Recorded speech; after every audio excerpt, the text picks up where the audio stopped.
হ্যাঁ বন্ধুরা, আজকে দুপুরে লাঞ্চে নিয়েছি আমি আজকে দুপুরবেলা নিয়েছি ডিমের ঝোল, বাঁধাকপি, কুমড়ো সিদ্ধ সিদ্ধ আর দিয়ে আজ দুপুরে লাঞ্চ করব।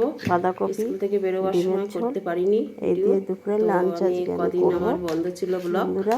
তো আমি তো আবার আমার নতুন আজকে করে ব্লগটা বন্ধ ছিল, আমি করতে শুরু পারিনি কোনো করছি। কারণবশত। আবার ভিডিও বানাবার তো চেষ্টা আমার করব। হাজবেন্ড অসুস্থ আমার ছিল, হাজবেন্ড তাছাড়া অসুস্থ করা ছিল, হয়নি, আমি বানাতে পারিনি কোনো কোনো কারণবশত। কারণে আমি করতে পারিনি। তো আবার আমি নতুন চেষ্টা করে করব আমার নতুন ব্লগ আপনাদের চালু সাথে করছি। আবার শেয়ার করব আমি এবার থেকে আবার করব ভিডিওটা যতটা পারি।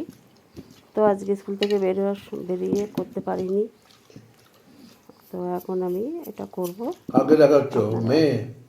দেখতে থাকুন, আমাকে সাপোর্ট করুন। দাঁড়াও, কথা বলো না। আমি এটা করছি। তো এখন এই খাবো, আপনারা দেখুন। আমি এখন খেতে বসছি।